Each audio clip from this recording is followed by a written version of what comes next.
Hey, Paladins fans, welcome back to the PPL, the Paladins Premier League, where all your top action for this esport is seen and enacted live. We'll be hosting the desk here, Evan Rayner and Nick Keogh, Renegade Pretty Hair, and we also will be sending to our casters shortly to get day two started, but day one for North America. We've got a busy week of Paladins, and honestly, it's only going to get better. Roster swaps today. We'll be talking about Renegades and Splyce, new members added, new teams added completely. V3, baby. It's going to be exciting. But hold on before we get there. We got a dream hack coming up as well. That's what these guys are all working for. The summer split, it's going to help them get to the World Championship for Paladins, the Paladins Console Wars. A Console World Championship and the Smite World Championship will be there as well. It's the biggest event of the year in place of HRX that would normally take place in January. So get your tickets now. That way you are around. It's going to be a ton of fun and a lot of action. We've been to several Dream Hacks now, so it's definitely going to be a great one to add. We've got a busy day, so the schedule would be in front of you now, and it's really just showing the two matches we've got for North America. We're splitting them up. So basically 2 NA, 2 EU, 2 NA, 2 EU, easy peasy lemon squeezy. Renegades today and SK, they're going to be facing off during Splyce's doubleheader. And Nick, honestly, it's a great kind of time to have a doubleheader for Splyce to be able to see this new roster.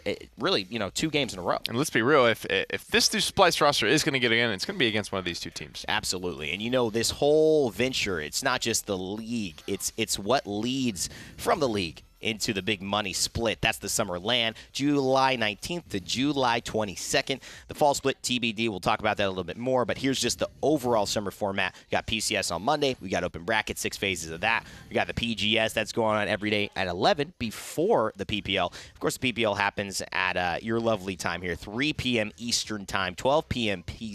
ST, or Pacific time, as I call it. And we could start getting into it, Nick. It's Renegades, it's Splyce. Renegades first, I want to throw that on. They made a big adjustment here, bringing on a talented guy named Moonchopper, who found his home. It's going to be a really quick swing here. Poison, he did have his come up from the PGS. Had a good run, but, you got to do what's best for your team, and that apparently is adding Moonchopper. Now, he's had his run in the PPL already. He played for Splyce in the first season. He was kind of the guy I thought that was going to catalyze that roster and make it work, but it didn't happen for them in the spring split. He's here now playing for the Renegades. And, he brings a lot of flexibility. He was the guy that kind of brought Maeve out of the darkness as well, it's worth noting. So he's an innovator for sure. And the guys who made their moment at that fall LAN in November, Rock Monkey, Rubu, William 355, who was on Splyce last season but has been dropped, and Moonchopper as well. All these guys coming through in big ways and now have found themselves in moments in the PPL, able to steal some of the spotlight. And Moonchopper, I think, is a great player to add to this Renegades roster. It's already looked very strong. They had that run towards the end of the last season in Split 2, and they're almost able to take second place over Envy. Just missed it by a couple of games. Yeah, I think he's a great guy to add to the roster because he has that experience. I think he has the personality that is going to breed success for this roster. He brings a lot of fresh takes for sure. Like we said earlier, he's an innovator. He's going to help get this team, and he's going to be, I think, personality. He's going to be maybe that bitey for the Renegades, right? They're kind of a bunch of quiet guys. They're a little nervous in their interviews. I don't think we got any of that from Moonchopper. The second he was here for his PGS premiere when he was playing in his first time in his place, he was like, "Oh my God, on the beanbag. I love everybody. Come over to my hotel room. I'll cook you some food. We'll get you feeling right." Like, I think this is just a great guy to add to this lineup. He's a really interesting story because he comes from playing Overwatch. He comes from living in Japan and actually having kind of a moment of, can I even stay here long enough to compete in Paladins, to pursue my dream before having to go back there? There's a lot of risk that he's taken, but it's paid off big. And I think a guy to have confidence in your team, not just be a player, which Poison was great, but Moonchopper, as you mentioned, has confidence. He can make big plays. He's had those moments. That's where we saw him on Shaolin, changing games on Brightmarsh. So if he can add that to this Renegade squad, they're looking like they can compete with the best. Yeah, I think he's got a lot of flexibility. He's going to be able to move from thing to thing, right? Poison, I think, played a lot of his Cassie, played a little bit of his Shaolin, but I think overall the flexibility, innovation from Moonchopper is going to be what's key. Well, I think that's also another kind of aspect to it. Moonchopper's kind of key to success being that he needs an extra push today. He's got Splyce, the org that dropped him and the rest of his squad, now being able to face off, maybe get a little bit of revenge. I know it doesn't feel good to have a club say, we're not done with 3 or 4 of you, we're done with all of you, we're just starting fresh. But on the reverse side for Splyce and this roster that was toxicity from the PGS, it's the best feeling. It's something they've been grinding for so long. Ozone and this team have done everything they can to get here, and now they finally have an opportunity in the big leagues. And that's what I'm really excited for. This is a guy that also comes from Overwatch, but also just wanted to get in there. He's on the ground floor. He's been streaming, grinding, playing in the PGS, making new teams, cycling in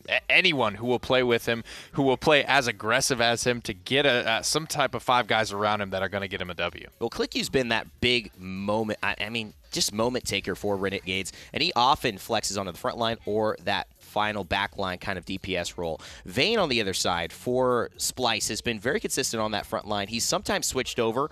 We've seen moments, but most of the time you will see him training the lines of the Inara, of the Fernando. But a talented guy, how can he impact Splyce's performance today? I think the big thing is I always see him in Ozone's chat. I think it's just a tight group of guys, and I think that's really what you got to start with. Guys that want to play together, guys that want to succeed together, guys that do play a lot, talk a lot about the game, are probably going to have the same approach. Be on the same page. That's the biggest thing I think that I've noticed with Ozone and the 20,000 PGS teams that he's been on. Is sometimes he's just on a completely different gear than the rest of them. He's diving in with Androxus, and the team is a quarter of a map away from him, and it's just like I think if these guys are all on the same page, if they're all willing to do the same thing and approach the game in the same way, I think that's how they're going to find success. And that is a big question. These two teams obviously Splyce, that culture kind of mentality I talked about, a culture of losing. They've yet to win a game, a set.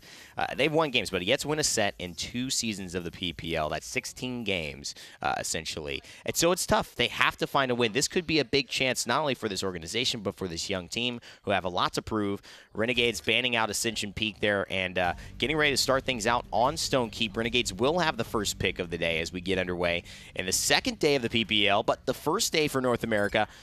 And the ban will be Khan, when we've seen him banned quite a lot yesterday. Yeah, basically permabanned, and Maeve and Khan have kind of moved into that slot, which does, at the end of the day, it just makes things a little bit more interesting. When you're able to have a couple of new champions cycling, that means the old one, someone's got to go cycling out of this phase, whether it's Cassie, whether it's Makoa, whether it's, those Kinesis Strixes making it through on Frog Isle. There are now 6 high priority picks across almost every map, and you've got to have somebody making it through. And I think that's really exciting here. We've seen Inara and Terminus almost every single game. Usually those guys are banned or one is banned, but we're seeing the ability for Renegades now to trust their offense, to trust Moonchopper. Remember, Moonchopper had mentioned to me, if you give me Shaolin, I will carry a game. And they first pick it, trusting in this damage carry. Well, let's see. Fernando is going to be the answer back now. And Inara Maldamba still on the table here, but you'll see even things like this come through where neither of those picks will come through, and it just varies on a team-to-team basis. And I think Shaolin, just because of who these teams are, you might see him first picked, even banned in this set. Cassie grabbed as well. Drogos, he was a big kind of talking point for SimSalute yesterday on NIP, which he had a great first opener with that. This will be interesting to see how Drogos is piloted on the side of Renegades. Loki typically is the Shaolin player, especially if you're going to have a Drogos on here, but they've got 3 DPS here, so you're now looking at somebody flexing. This is most likely ClickU, Loki, and Moonchopper taking these damage rolls. Right, that's the big question, right? Because Kliku was that flex for Renegades in times past, but he also has a decent amount of overlap with Moonchopper, so who's going to take up those reins? Primarily on the Xin, I think, is where the biggest crossover conflict may arise for Renegades. Look at that. They get the Inara Maldamba dead last in their draft. Interesting here. And this is going to be a nice pairing as well. Not worried about the front lines. The Androxus picked up here for Splyce. This is something that Ozone has loved. He's trusted his first game in the PPL. Will he go to that? It could go to Ricotta, though, but we'll have to wait and see. You don't really know here, and that's what's going to be so exciting about loading into this game in particular, because there is so much up in the air in terms of who's going to be playing what for Splyce and for the Renegades. A fresh roster versus a slightly adjusted one. Well, one team has a chance at redemption. One team has a chance to prove themselves this time for real. Renegades, Splyce, starting off game 1 here in our NAPPL debut. Let's send it to the casters. Hey everyone, we are about to tune into Renegades and Splyce, kicking it off for this split for North America. Latigris here with Gormizer. As far as the draft goes, who you feeling? I honestly don't know which way to lean, because I feel like a lot of these guys have champions that I've seen them be good with in the past. I want to say I want to lean a little bit more towards Renegades, because I think they have the consistency, and of course Inara Maldamba is just irresponsibly difficult to deal with. Just a little bit. I would say it's pretty hard, pretty rock solid. Annoying. But as far as game number 1 goes, we're hopping into it. And my favorite part about this week of the split is the fact that you got the roster changes. You're waiting to see how everyone shakes out. So even teams that are fairly the same as they used to be, there's still a lot that can kind of just get shaken up. And my big one is, I feel like I've seen the Splyce roster play a bunch of other teams that we've seen play against PPL teams. But I don't think I've ever seen this roster actually play against a PPL team. And I think this is a good starting chance for them to come through. I think it's going to be kind of shaky, especially since with Renegades, I think picking up Moonchopper makes them a much stronger lineup. But Splyce, this is their comfort zone. This is where Ricotta and Vayne, before they were brought in last split, were comfortable. Oh, yeah. Interesting, though, to see. Clicky's going to be on the Buck, Loki on the Shaolin, Moonchopper on the Drogos, and actually seen him play quite a bit of that in his streams and just working on it for quite a while.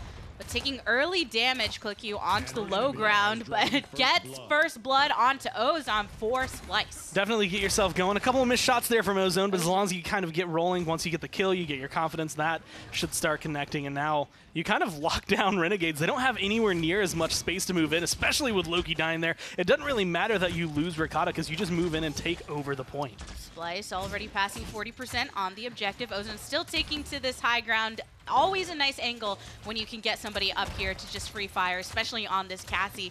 Nice long shots onto ClickU, but in the meantime, Hero's just chilling on the objective, as Inara loves to do with the help of Maldamba. The biggest thing I'm noticing, and especially right there, you can see a lot of poke, a lot of damage coming down, finally getting the kill, but Cassie Ozone hadn't really been able to move as far forward, I think, as he wants. He hasn't been able to get a lot of kills. It's kind of been tickling anyone on Renegades. So he hits him here, hits him there, but you need to get at least one confirmed kill to really give your team that advantage. Right now, it is just kind of one kill here, one kill there as far as looking at the feed, but Renegades taking this lead 87%. ClickU has made his rotation over to the side, facing off against Ricotta, who's just fluttering on down to the ground. A nice hit onto Vayne. Hero with the double kill for the team. Nice cleanup through time and space from below for Splyce, but Renegades come out on top. That was really good coordination, mainly from where you could see kind of ClickU. You could tell who's calling the shots, where is the target, who am I looking for, because it's just shot here, okay, you got the kill, shot here, someone else pick it up, shot there, and every single time it's just, you just have to one-tap them to get that last hit. I'm going to make sure that they're in the position you need them to be for us to find success. And Moonchopper actually goes down right now, about 45% on this push. I feel like this is one of those sets too, when you have Splyce coming through, and you mentioned a lot of these players that we've seen before, but not facing off against PPL teams, not making this appearance just yet. It might take them a little bit of adjustment regardless of how much they've been preparing, but that adjustment can happen within a set. So Renegades take first point. They're feeling pretty good right now, picking up a kill onto Shadow, but I wouldn't just cross off Splyce because they've been getting some good hits of their own. I mean, I would say this is probably the toughest matchup they're going to have today, because I feel like out of the two of them, Renegades has been this team that has been improving constantly. They've had their hits, they've had their misses, but they have always been able to kind of like squeak into these lands. They always get that extra little bit of experience, and bringing in Moonchopper, who I would say was probably one of the better players on Splyce last split, bringing him in makes their roster just a little bit stronger. Now the Dragon Punch coming through. Vayne is not going to be long for this world. Immediately after the Immortal as well, so you know that ultimate won't be available. It's a good trade. Moonchopper stays alive after that engagement too. 2 ultimates used from Renegades in that interaction, but they've got a Dread Serpent, they've got the Buck Wild if need be. Splyce also with their own defensive mechanics. Shadow going to be taking a fight that he probably won't be able to come out on top of right here. One more arrow once that counter comes down could really cause some trouble, but Ricotta's in the backline, picks up the healer and gets rid of the Drogo, so that's going to create a lot of space, especially with these teams just going down. Ricotta with 3. What great hits onto the Renegades. You take out a few of them, you leave just 1 or 2 remaining, and Splyce are able to hold for the time being. You're approaching the last 30 seconds of this push potential before overtime, which a lot can happen. Renegades can just blast on through and go for a really big team fight, but at the same time, Splyce have the potential to hold. Coming around the corner. 20 seconds left, and this is actually kind of puts Renegades into a precarious spot because you do not want to rush into this open space, but you kind of have to if you want to get that overtime, and it's going to be worse off, and mainly for the healer and the frontline. Moonchopper, though, going to be able to pick up Vayne and start opening this door. Yeah, there's 2 down for Splyce, so actually a bit more open than they may have realized. Keep on opening it too here with the double kill. Loki picks one up, and ClickU, even though this bottom angle can be dangerous, he killed off enough where you and the rest of the team are able to secure the push. Now, I know it was kind of cleaning up last hits, but I'm pretty sure Hero got 3 of the 4 kills there at the tail end. Oh, he's he's just been great throwing on down cleanup those crew. shots wherever he really needs to. It's perfect to have someone like that, especially on Inara, because it's not that she does a lot of damage, but I think she does sleeper damage, where it's like you can ignore her, and she's going to deal a lot more than you think. Man, Ricotta on that Andro, though. This is what we're talking about with Splyce, even though they're down 0-2 within the game, but still lots of potential. Though with that 6-5, that means before that interaction wasn't looking as sleek. It's one of those, you see the 6 and 5, you think, well, Ricotta, especially with a quadra kill, brings himself really far up on that list. And then you look at Shadow's 1 and 5, and it's just, well, he has to.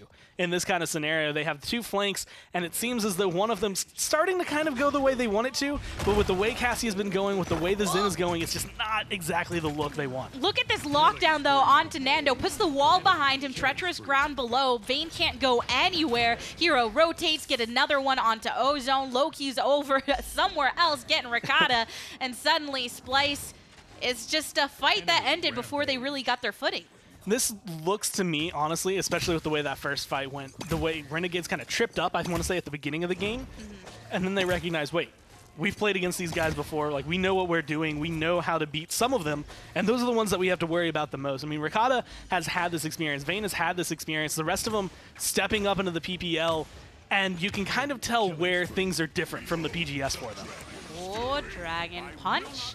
Looks like he's going to go find somebody on this island, but nobody's there. So getting that 30% regained, but still, here's a Spite taken down. ClickU. Loki picks one up onto Aspect, though. 99% Dread Serpent thrown directly onto the objective. So Renegades looking for some security. Hero holding strong, and they get the capture. And exactly what they need to do. I mean, you get rid of this Fernando, and really no one on Splyce can step up. You give a Dragon to Moonchopper, he's going to be able to pick up kills systematically enough that no one on Splyce is able to actually stand and feel comfortable with their health bar. And playing well enough where you can afford to kind of whiff a Dragon Punch, and it's okay. You could miss 1 or 2. Yeah, I was looking to try and find who he was going to target, but nobody was on that side. And at least you get the 30% back to you, and he's getting enough hits with all of his other abilities that you kind of just forget about it. But Ricotta picks up another one onto ClickU. Usually on the defense, when you're at that angle, you can have a little bit of an advantage sometimes. And this is the archway that I think is the hardest. This is the one that when you, especially if you're looking at, 20 seconds, how do we get back in there? That's the most difficult push to break through because it's so open on the other side that you give up a lot of defensive nature, at least on the aggressor's side. Whereas here for Splyce, you pretty much find a post, you hold on to it, and you should be fine. Scout's going to come out, though, looking maybe for some kills here. Ozone getting aggressive, but again, just enough shots not missing that it's getting some good poke, but no kills. Well, that's the thing. Looking at Ozone on this Cassie, it's that typical play where you're playing Cassie, you played enough of her where you're missing some shots, but a lot of them are landing, but they're not really getting bursted in the way that allows for tremendous value. Ricotta, on the other hand, popping his ultimate to take to the sky, takes down Moonchopper, but Renegades actually trade a couple of them out. Punch him in the face, though. I love the hook. I love it. I like the way Ricotta approaches that fight, and I think the way he goes into it is good. The problem is just where, not even follow-up, but where he is once he lands down. It's just one of those areas that your aggression pays off, you get a couple kills, you get some good damage, but you didn't have anything to go to after that. Once you throw up your hands, you try to block some damage, and then you're left in the water with a bunch of hungry sharks. Yeah, and that's what we're seeing where, oh, that's a nice hit here. Good couple kills for you, but Renegades are the ones that are getting the objectives. They are moving forward. ClickU with the double kill. Heroes putting in work as 10-1-5 on this frontliner, and you throw out last Aspects with Aspect actually putting the third time and space, doesn't hit, and Renegades end up getting game 1. So far, what I can say, especially with the way the Dragon flew around in the air at the tail end of that, is that you can trade out the one-shot ult for a 2-shot rocket launcher. Yeah, there you go. But I really liked how Moonchopper was feeling on Renegades. And the thing is, in this matchup, because Splyce has went through such an overhaul, it's really difficult to see exactly how that synergy is happening with the new addition to the Renegades roster. Maybe as the series go on, we'll actually see kind of more of that just clicking in. And I think that's one of the things you could tell Renegades there definitely felt comfortable on Stone Keep. Their draft felt really good for Stone Keep, and they're still just picking up one guy. It's still 4 people who have been in the PPL for a while, incorporating somebody else who was in the PPL for a while and has been notably a great player, versus 2 guys who have played in the PPL, but they were on the Splyce roster before, didn't pick up a lot of wins, and coming in with a bunch of people who are good players, but they haven't quite hit that next level that they would feel comfortable with. So this is where they can find that equalizer. Well, first game for North America of this split of the PPL is in the books, so let's send it back over to the desk.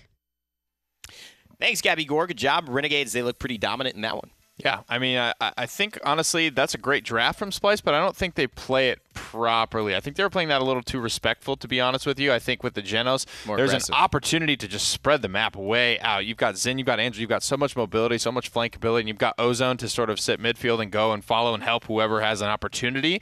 And, you know, I didn't really see much of that. I saw a lot of, you know, fighting up for the high ground. I didn't see a lot of getting aggressive, not much flanking going on either. And to be true to that, Inara puts them on a timer. Hero was 10-1 in that game, maybe 11-1 towards the end of it. And they just had to handle him. But they had to try and get an advantage somewhere beforehand, because just fighting into an Inara, she's going to outlast the Fernando with the heals.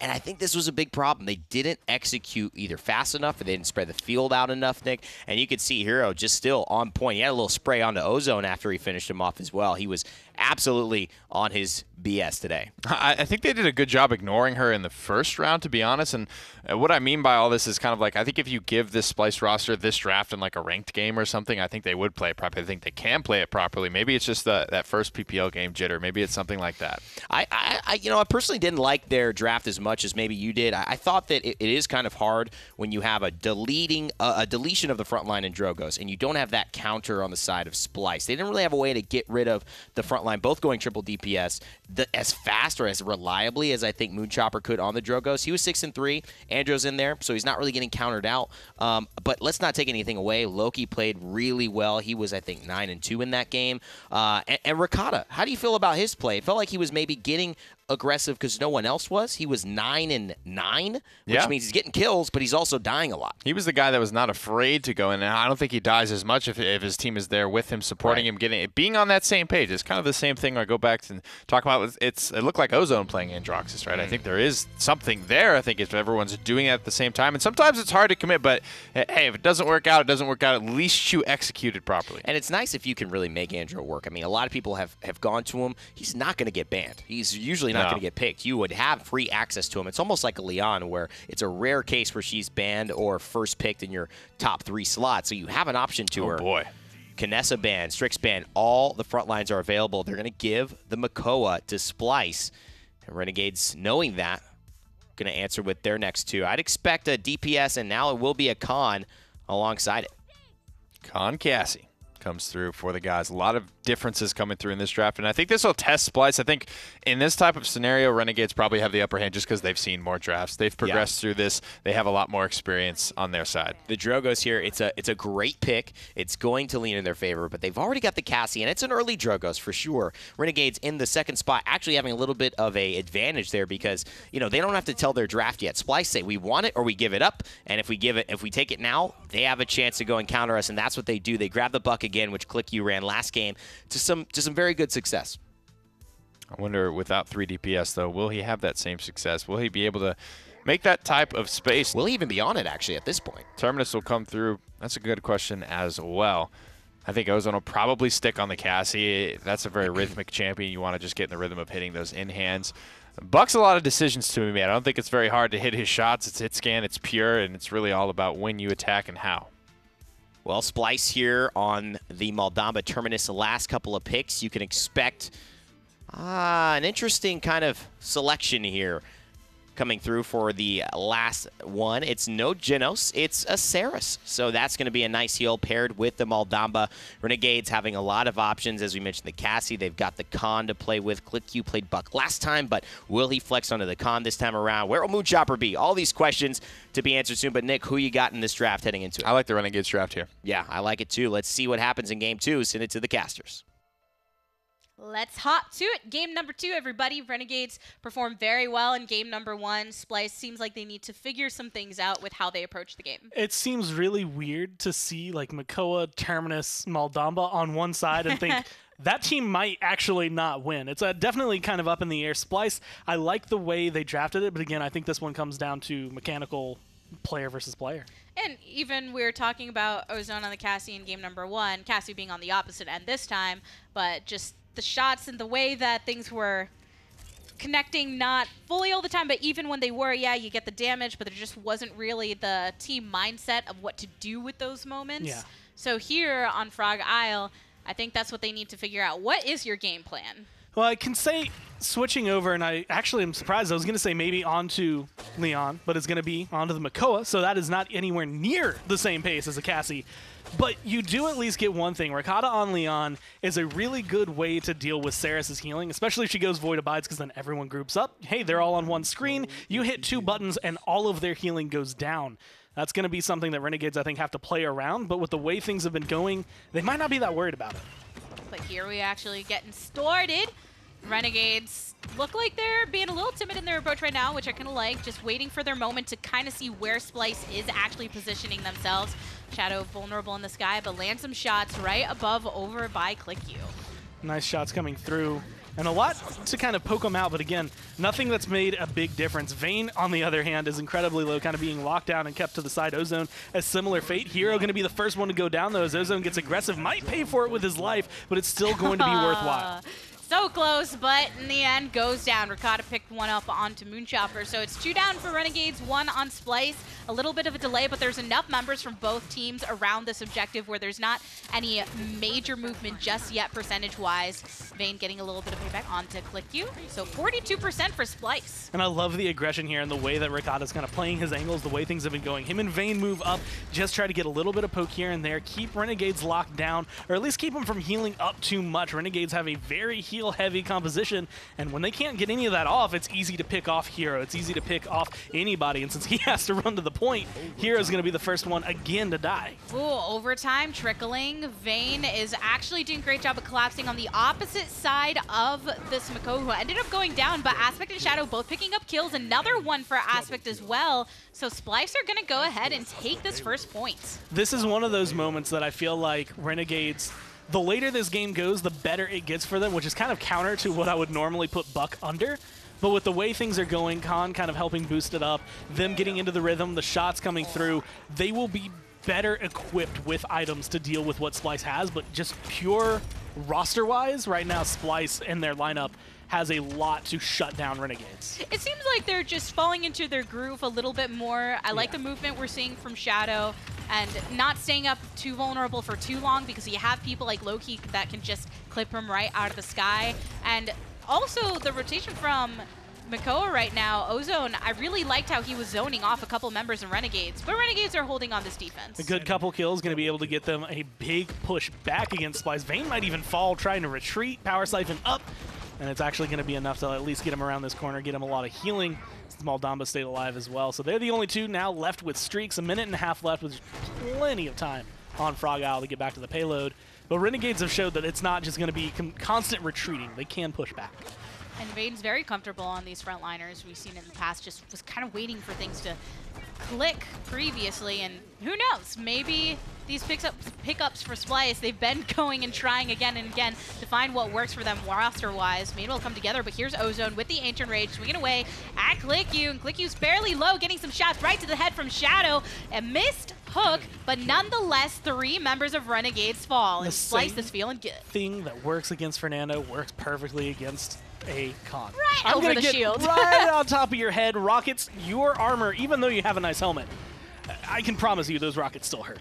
Moonchopper, he tried to get there before the payload pushed through, but A little too late. So Splyce, much better in this game. If you look at the slash lines alone, they're feeling more confident. Ricotta pulling ahead on the damage charts. This is, I think, going to be the big question mark round for me, because now you're coming into it. You have the economy kind of shifting in your favor as Splyce because you got that point. Renegades are down a little bit, but they will still be able to afford their tier 2s. But they have the comeback mechanic. So they're going to get a couple of items online that might assist them.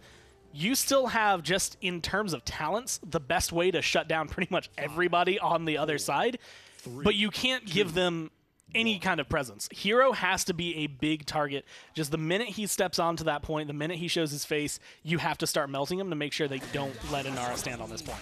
And Ozone and Vayne, I think they need to continue just rotating in the way they did during the first round. Here's actually a far Dread Serpent, manages to hit off one. On the opposite end, throwing out the scout. ClickU picks someone up onto Shadow after he took down Hero. So 24% in climbing for Splyce, despite the comeback mechanic being in the favor of the opposition. Good shots, a nice throw, going to be able to get rid of at least one, but that Enlightenment tags too, gets him low on the side of Renegades. No follow-up though, and Ricotta ends up falling down. Now his team actually has to full retreat because of that. You know, all the while, Ozone managed to get a little bit more impact on the objective. Vayne has coming back into the fight, actually heard the ultimate and did not want anything to do with it. So Shadow, he's actually over here finally getting that upward angle onto ClickU like he did previously, just waiting for something to connect until his death right now. ClickU finally getting eliminated opens it back up for Hero to be the next target. Unfortunately, they did the thing where Inara stands on the point and has comeback mechanic, and so that is just usually equal to one free point as the way things go. A beautiful stun from Aspect right there to help get rid of Moonchopper, and so it's going to slow Renegade's roll down a little bit, but they still kind of have a little bit of momentum riding on this payload. A bit over 2 minutes to go for this push, and the thing is, Vayne, he used his ultimate after that because he was hoping to actually keep in the fight, but he was just a little too far off, and now that resource, that slow charging, it can be the way that you hold this defense at the end or the way you capture the next objective. That's thrown away now.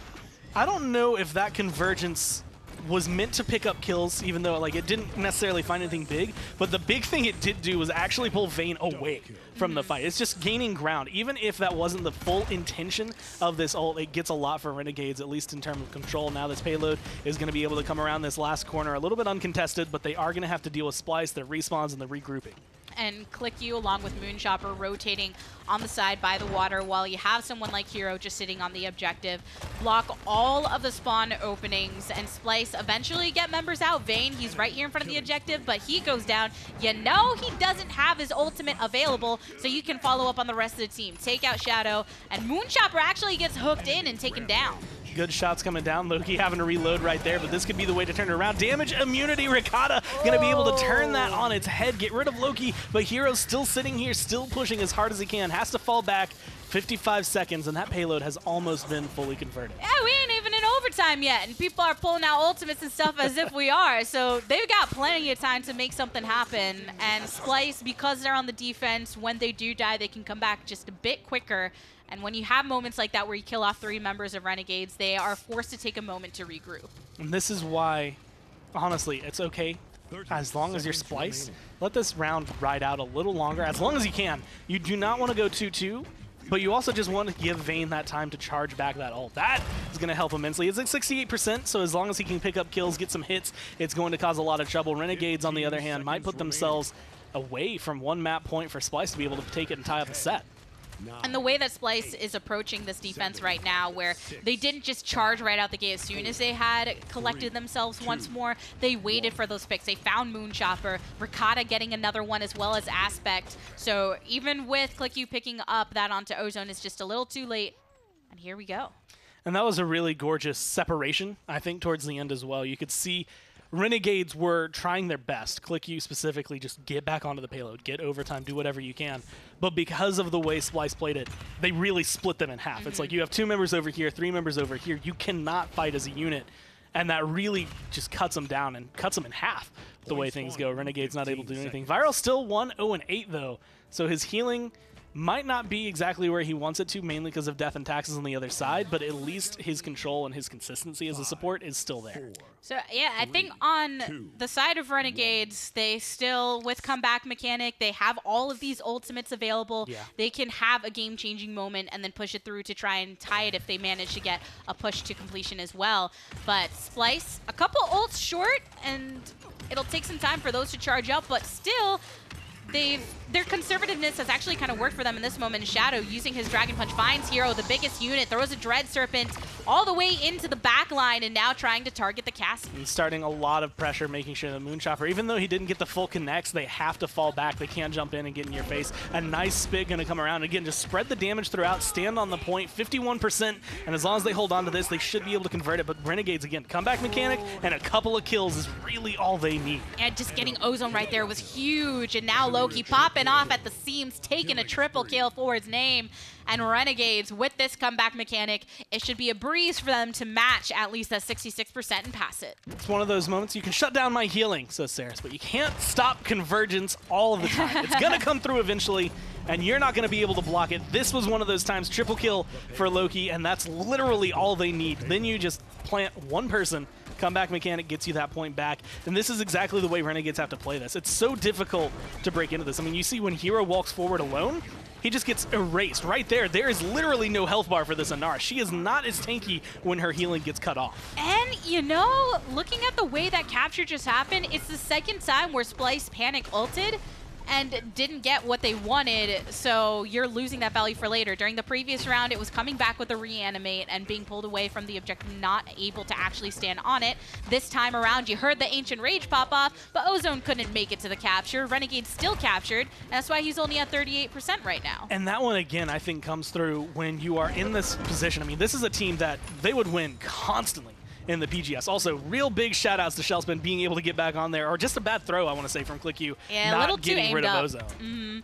You'll see a lot of the most effective throws with that, where you kind of just dart it down into the water.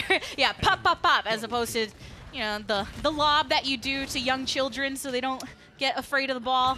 You don't need to be doing that with the Turtle Man. No, you have to dunk him into the water. Like, he has to go so far deep that he becomes an ancient for the next generation. Like, he is just a myth for the next 100 years. It's the NBA playoff season. Channel your inner LeBron James or whatever player you're rooting for. No, channel your inner LeBron. There's no room for anyone else here. Yeah, there you go. But maybe we'll see that again once that ult comes back up. All the while, Splyce hasn't let too much leeway for Renegades in this time. At this very second, this 55-second-ish to 50-second mark, Renegades was pushed all the way almost to the end last time around. Yeah, this is definitely a complete switch, and I feel like this is one of those, even though you've seen a couple of panic ults come down from Splyce, I think the first time, it's reanimate. That's definitely something you don't want to use as a resource without getting good use out of it. Following up, Ancient Rage, it kind of sucks to throw it out early, but as long as you can charge it back up, which 91%, 94, you're going to have that for the next round. It's not the end of the world, and that just comes with veteranship. Once you've played a little bit longer, you're not going to have that same moment. And hey, at least you know that Convergence was used by Saris, and it didn't get any kills after, despite the fact the Viral ended up picking up one later. So some trade back and forth, Vayne getting aggressive onto Moonchopper, and Ricotta actually do some really great targeting, particularly onto the enemy frontliners. You know, there's a stat that we do not have, and it would probably be impossible to get in any circumstance anyway. But I kind of want to know, like, healing denied. Yeah. How much has this Leon stopped the healing from coming through? Because there's moments where this Saris, you get something like that, a really great convergence, which is just candy for Renegades. And then there are moments where it's like, well, all of the healing you're doing anyway doesn't really matter as much. I mean, 132k is still impressive, but compared to where that output would be without a Leon on the other side, it just shows how, I want to say, difficult this point fight and just any fight has been for Renegades. Yeah, and that's the difficulty with a lot of the supports, but Saris always seems to have her fall off moment because of those. So you need those convergences to hit to make up for the fact that some of that healing isn't going through. Set up plays like Viral did for Loki in that last one where he got the triple kill following up on that ultimate. But unfortunately, 66% on Convergence right now, sending out Scout. But Splyce, they are full throttle with all ultimates available, and maybe they'll just land a bit more consistently this time. This time around, it's only half a comeback mechanic, 4% every other tick here for Renegades as they pick it up. But again, as long as Inara is alive and on the point, that is a threat you have to worry about. Ozone, Ancient Rage going to get popped, and Hero again, the first one to fall. And Ricotta taking that one, the Buck Wild, Moon Chopper, he's getting aggressive, but actually has to rotate out of the fight.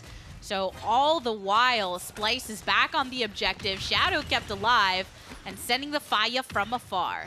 Really good shots. Shadow, again, the way Splyce is approaching this, I think, is perfect. Because they focus on Hero, they know that that is going to be the main one to go through. Click you, going to look for a throw off the edge. Finally going to be able to pick it up. It took a little bit as Shadow tries his best to not die. But now with Moon Chopper, they get the ball rolling, and that's all they needed. Yeah, you got the dart, you got the dunk. There you have it, man.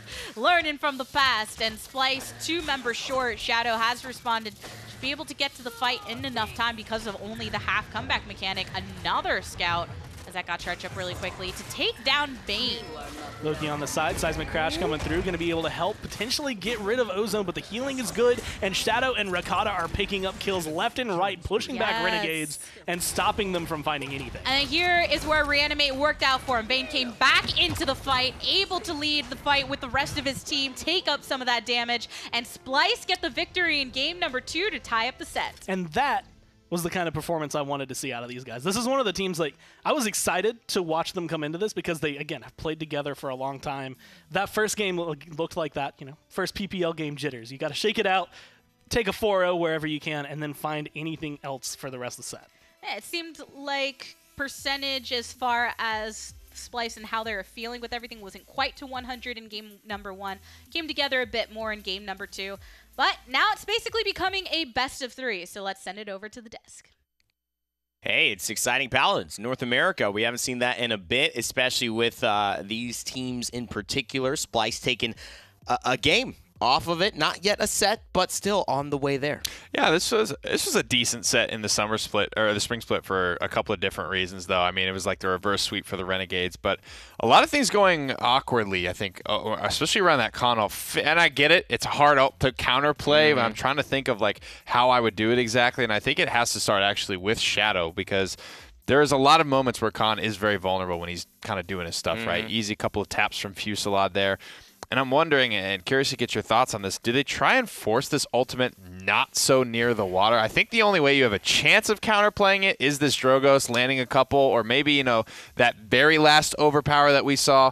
If you see it winding up, I think that's a good time to maybe wind your Dragon Punch up and just kind of give that little trade out sort of thing there. You know, I've actually tried to deal with it, and I think you don't have enough time. If Khan is near the water, you don't have enough time to kill him by the time he throws off your front line. You got to assume whoever's getting picked by that, a good team, he should be dead to rights. But it is, what can I get off of that? You know, maybe that means the salvo to the back line of who's shooting at Khan. You know, the idea is let's delete Khan right there. But what is the most valuable trade? Maybe at that point, Khan's already done what he's going to do, and now I need to look at Cassie. Now I need to look at somebody else who's going to really open up this fight now that our frontliner is off and we don't have as much peel. I think whatever it is, it's going to be a tough decision. There was one moment, actually, where we saw Ricotta on Leon. He did, because everyone clumped up to sort of follow up on an overpower, he hit like a 3-man enlightenment or something. I think if you take that opportunity to get hyper-aggressive to the backline, it might cost you your life, but especially with something like an enlightenment, I think you might be able to trade out 2 for 1. It's an interesting one. And again, that Terminus ended up making a big difference towards the end as well. Vayne doing that. And Ozone taking it upon himself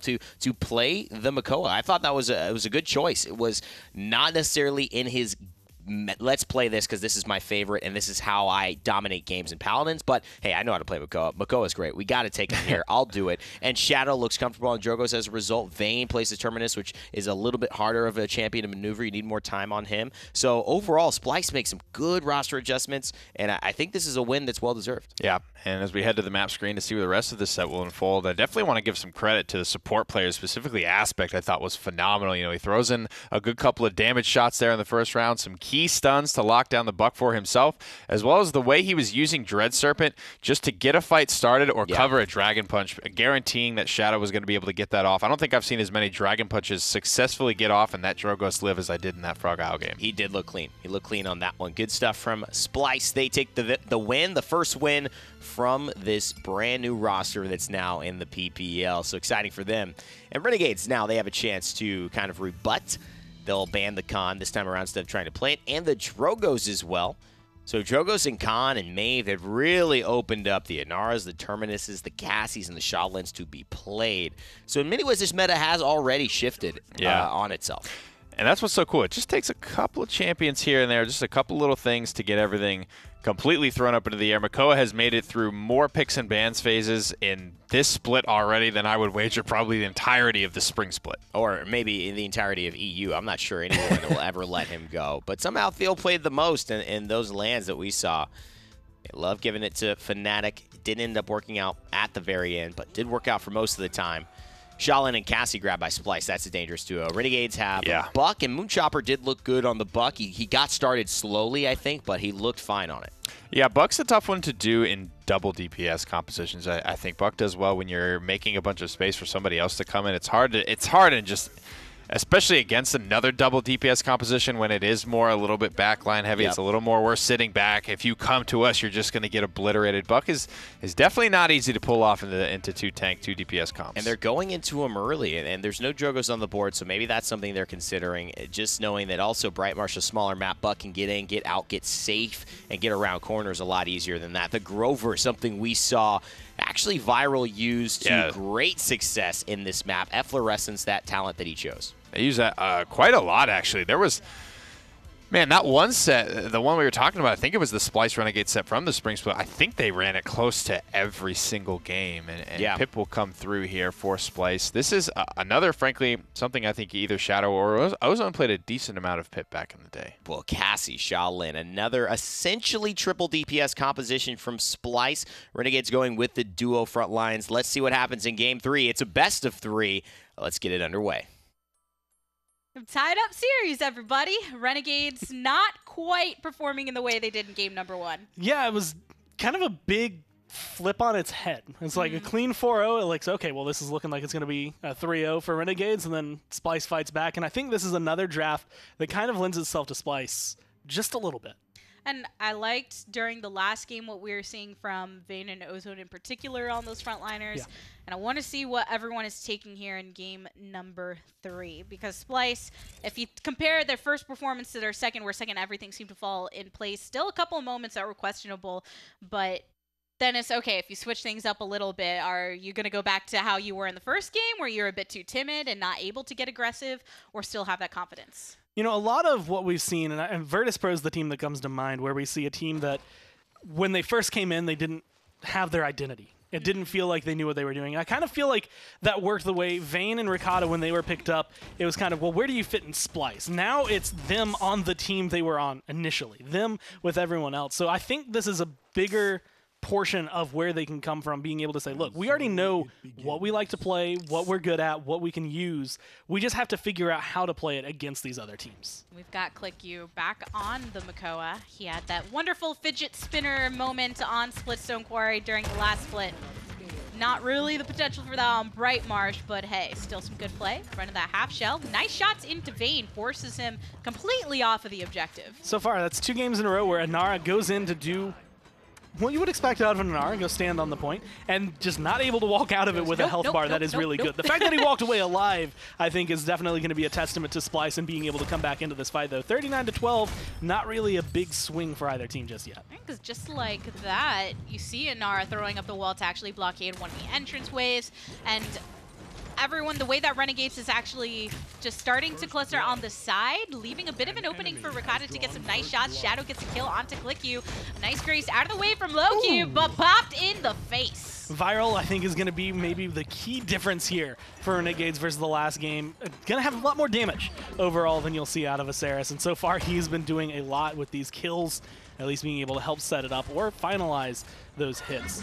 And with One Evil Mojo that doesn't seem to have found too much, at least not in terms of kills, finds 2, but does not lead to anything. A whirlwind on the opposite side as well. Helps keep everybody alive. Moonchopper repositioning to the opposite end, standing behind ClickU to hopefully get some of these shots without having to take a lot of the damage. And a nice hook onto Shadow. ClickU with a double kill to follow it off. And then here's a Vayne right in the middle of everybody from Renegades. Just gets blasted. Could you say that Renegades found a wild Vayne? They did. Right there. I'm sorry for that one. I actually feel bad about that pun, but I'm sure Vox is proud. There we go. He loves the puns, that one. But I guess if you didn't know that Vayne's name used to be a wild Vayne, then Oh yeah, then it makes absolutely doesn't no make any sense. sense. I was like, why is this Vayne wild? Why can't she be tame? Jeez. But Splyce right now actually doing a good job of shutting it down a bit on this defense. It's not a good joke if you have to explain it. But we did it anyway. We did it anyway. Ozone going to be able to pick up some kills back on the Cassie, and it kind of feels like, I don't know, it's like a tug of war between these teams, but it feels like every time one of them takes over, it's off of just a mistake on the other side. Like one person makes, not necessarily a dumb move, they just make something that didn't quite fit the way I think they wanted it to, and then immediately the other team capitalizes on it. 3 members, 4 members just step on their throat and step on the gas to try and get there. It almost seems like each team has a moment of just seeming like they get caught off guard, but Yeah. when that happens 3 times in a row, do you really have an excuse? Through time and space, actually looking to clip a couple, and Seismic Crash right around the corner, Whirlwind to answer. Didn't want to lose anybody. Instead, Splyce are losing everyone. Now Vayne, again, just kind of stuck in the middle of everyone. Inara, not Malcolm. long in that kind of area that you can actually live. No Pip, no Genos to keep you alive. Even with your damage reduction, there's not going to be much you could do. So Splyce waiting for everybody to just respawn so they can go out as a unit. No use in actually setting up the stagger for Renegades, because when you're at kind of this choke right here, you pass the windmill, and Renegades are ready to just kind of spread out, right? They're waiting for it to push through with their frontliners, so now they can come to the side cubbies. And there's one chicken that pops right back into his human form. Beloki gets a kill onto Shadow. And Viral, perfect positioning to get that heal as well. Just comes in, recognizes where I can stand. I go through walls with this healing now so I can hit that chicken no matter how low they get. Keeps them alive, at least for the time being. Now, unfortunately, though, Renegades all getting pushed back, not looking for the convergence. I mean, 15 seconds left. Loki about to die. Vayne picking up 2. It is not a good look to try and close this out. Luckily, right now, Vayne isn't sandwiched like he was previously, but Renegades, they are actually just super far from the objective right now. They want to make their way through, but ClickU in some trouble of his own. And I think they all recognize right there in those last moments, there's no use in us using any ultimates for this. It's kind of just a stretch for us to even get back to the objective. A lot, I think, actually started with this play. Once Ozone got a couple kills early on, you really stall the progress for Renegades. And then you could set up as Splyce on the map, figure out where do we want to hold, at least for a little bit. And a couple of the holds didn't work the way they wanted to, but it's really the idea of we distracted them here for a little bit, here for a little. It's just buy time until they get back. Once they get on the payload, all you have to do is win one fight, and with 15 seconds left, you have plenty of room to hold them back. Splyce and Renegades, they're keeping this pretty tight. I mean, each of them taking one game, and Splyce, I think a lot of people didn't expect for that to happen here. Yeah, it's definitely, I mean, I want to say impressive from them, but I feel like this is one that's Renegades in this weird area, because I feel like they were on the rise, and this feels not necessarily like a step back, but it kind of makes me question where they stand. I want to know where they go against G2, where they go against Envy, and how it's going to look for the rest of the split. Of course, that's what the rest of the weeks are for, as right now, Ricotta coming around the side, looking for some kills. Nothing big yet, until he gets rid of Loki, but immediately loses his own life. Whirlwind and Immortal used by Renegades as well, so Splyce losing one member in that process through time and space, thrown through the bottom. Moonchopper, a couple kills for him. So maybe with that advantage, Renegades can try and collapse upon Vayne, but he's just backing off into Ozone. Coming around the corner and just trying to hold their positioning. Unfortunately, this is where that area of your lack of healing, I would say, if your Pip is not like immediately committed to keeping this NR alive, your Genos is not going to do enough. Vayne kind of stuck in this area where it's just not going to work out. And with Shadow gone, you don't really have the pressure to push back into this. So that 78% is looking like it might close in on 100 a lot faster. Oh, it's still going. And looking at Viral with a double kill, Genos can't do anything on his own. So Renegades, they capture another objective. But Splyce, they have this opportunity to regather. They held the defense last time around. So it's definitely not impossible. These next, I want to say like 15, 20, 30 seconds are really going to matter most for Renegades. Is it going to be enough of a push that you can ride the momentum, or are you going to get stalled? Earlier on, this was where Ozone gets a triple kill. Ozone pushes them all back. Ozone pretty much shoulders that round for them at the very beginning and then makes it a lot easier as time progresses. Now 2 minutes left and you're already at 50%. This is where Renegades want to be. And I believe, speaking of Ozone, I think he was working into morale boost as well. Interesting indeed, but let's keep it interesting. Loki with a lot of these hits going nicely, and luckily ClickU was on the opposite end to clean up that kill. Coming around the corner once again is Ricotta, just looking to try and create some space, do something for his team. Very good on Loki, but it's just not enough to get, quadra kills. Every single time you step forward, you need someone else to kind of follow it up. You need to pincer it down, and that's where this angle with Ozone, if they can focus on the same person, they should be able to pick up a couple kills, but it kind of feels as though there's some disjointedness between the two of them. That's a lot of the key, right? If you're both focusing somebody down and you have that prime target selection, you don't have to worry about how much time it takes.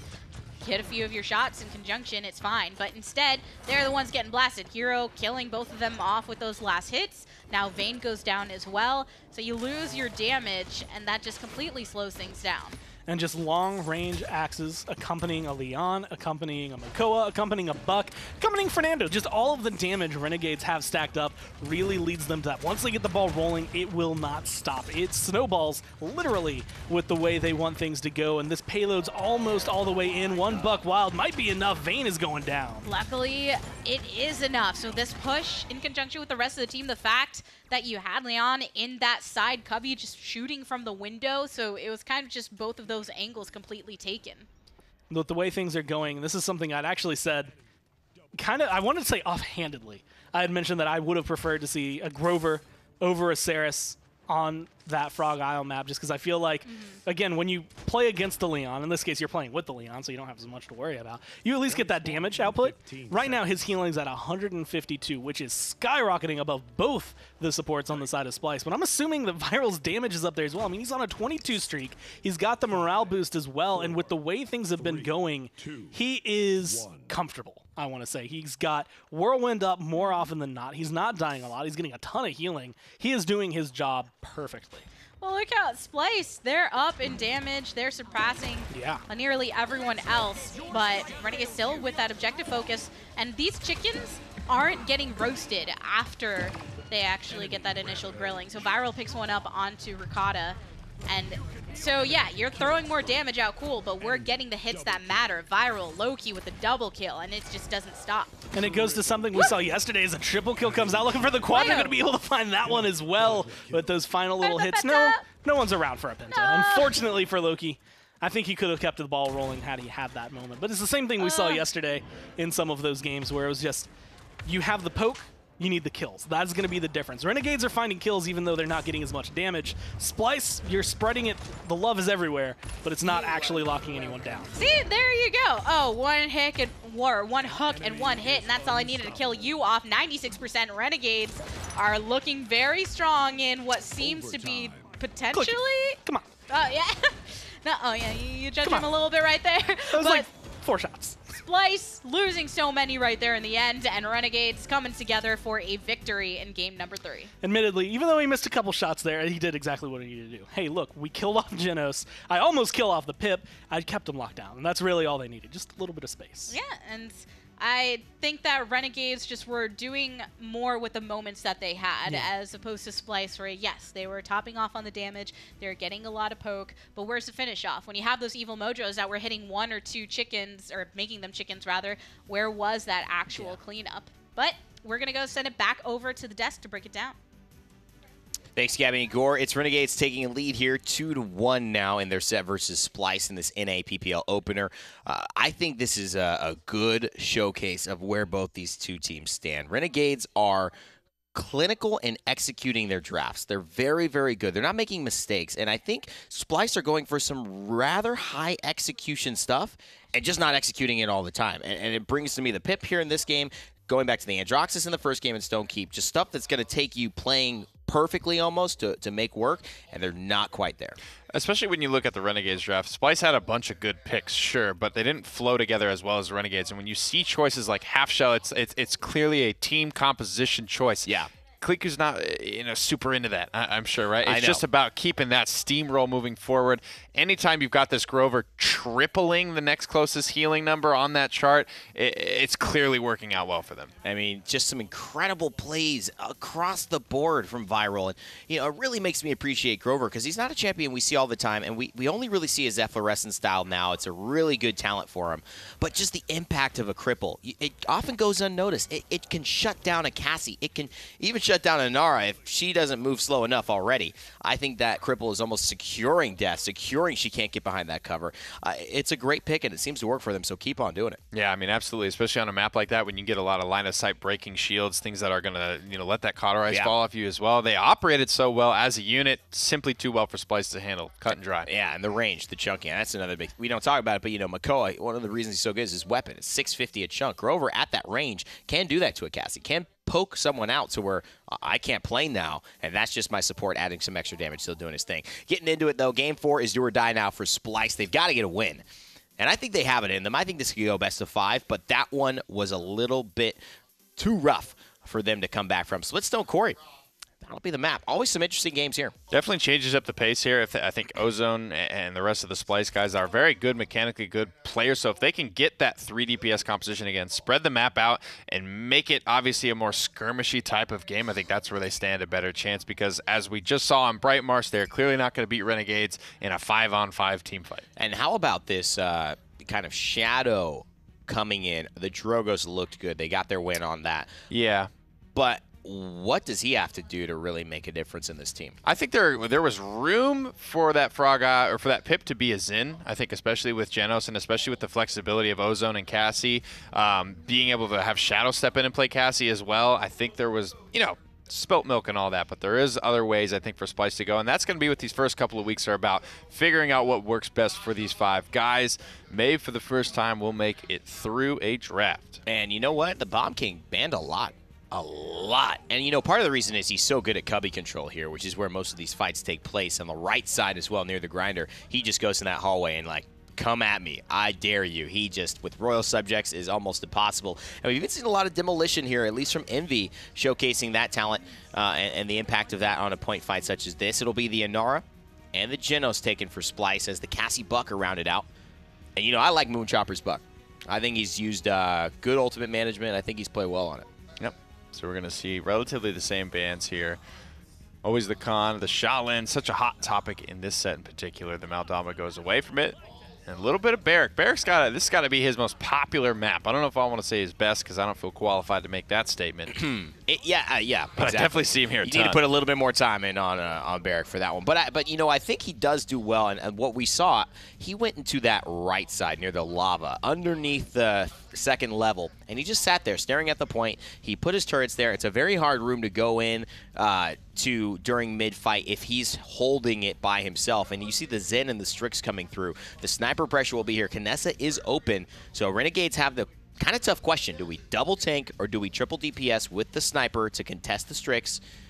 And they're going to go for the Kinessa, it looks like. And, oh, man, that's a big play there. That's a big move, especially with Maeve, Xin, and Strix. Oh, I like it. Quick swap to the Ashe. I think beefing up a little bit is probably a better option for them. The old slug shot, man. And you know what? Let's talk about the buffs that happen. 350 to 600 damage now on the ultimate. 17-second cooldown to now 15-second cooldown. And you can get that down by 5 seconds with cards. So you can have a 10-second dash, which is important. Also, slug shot. Twice the range, essentially, from 50 to 100% range. That's going to be able to contend with the Strix.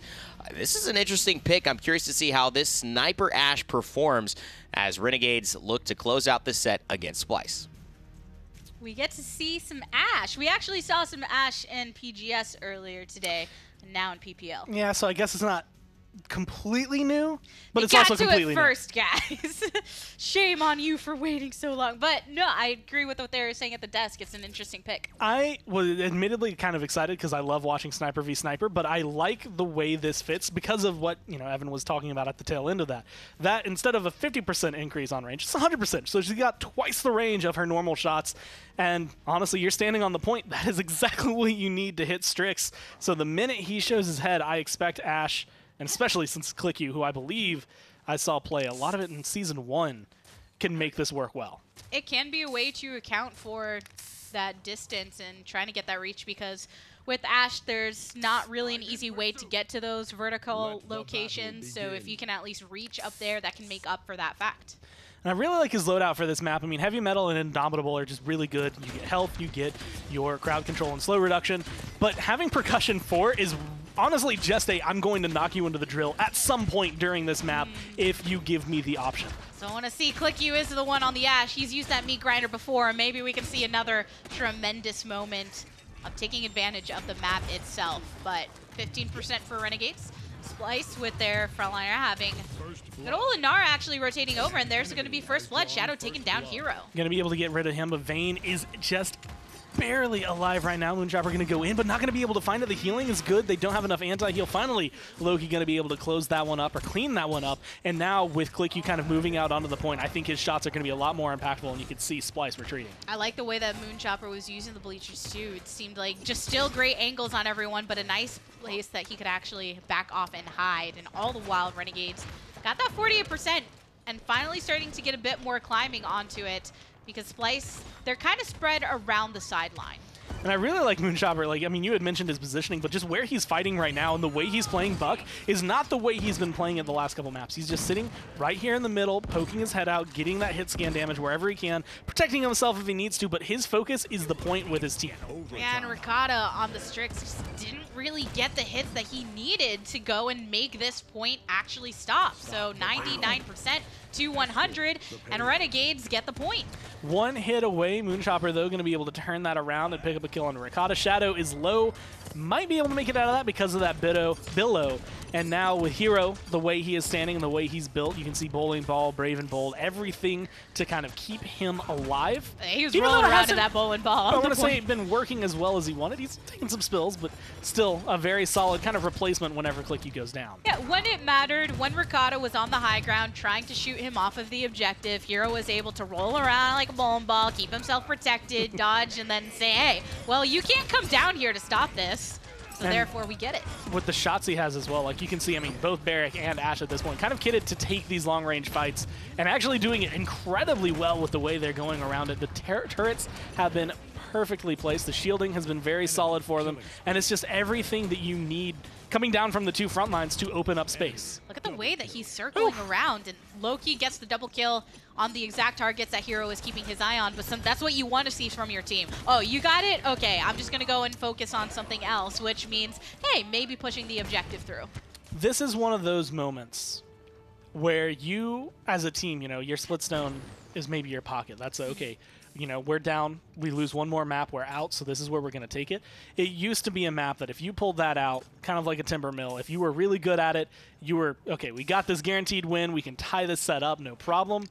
Nowadays, this map is way more well-known by a lot of these other teams, especially since G2 loves it now, so everyone else is trying to play catch-up with them. Renegades right now are running this 4-0-1, 2-0-3, the two carries doing incredible work on their side. Only 2 deaths on the team in total for Renegades as well. And it's on the frontliners. If you're going to see deaths on anyone, that's who you want to see it on because they're protecting the rest of the team. So Splyce, with that round being as fast as it was, they didn't get to garner as many credits as they desired. Here's a Midnight attempt to bring them into it. But Splyce actually keeping themselves clustered together to a certain degree until they can locate Renegades. Right now, Vayne is doing exactly what his team needs him to do, and that's just with the space they buy, stand on the point. 50% with the comeback mechanic gained up, and that is perfect just because it puts Renegades in position. They have to get in there. Shadow going to be able to capitalize on that. Moonchopper knew he had to aggress. Shadow just going to be able to eat him apart and tear him down before he can get there. Whole 54% for Splyce and climbing with that comeback mechanic. And Shadow is still in the high ground, bringing himself down low. You've heard Anar throwing out her ultimate, but Loki finds himself Ozone. A little bit of trade back with the help of your neighborhood sniper.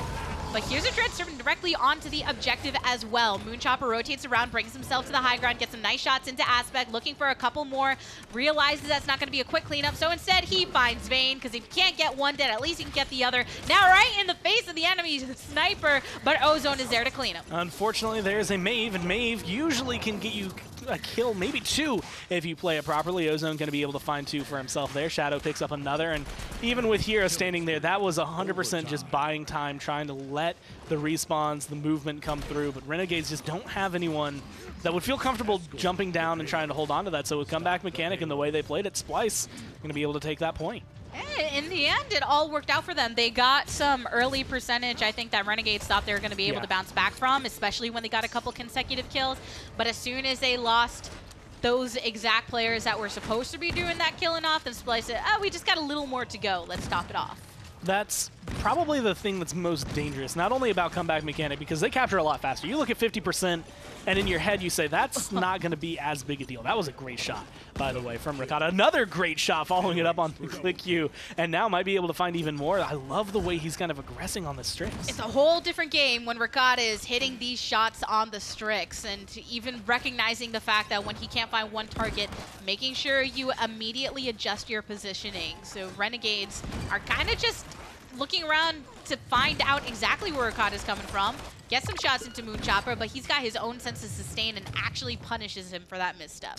ClickU kind of holding some angles, and this has been the one I want to say is kind of up in the air. I think his performance at the very beginning of the game opened up a lot of space for Renegades to come through, and because of the way Splyce played it, he wasn't able to have the same performance for the second round.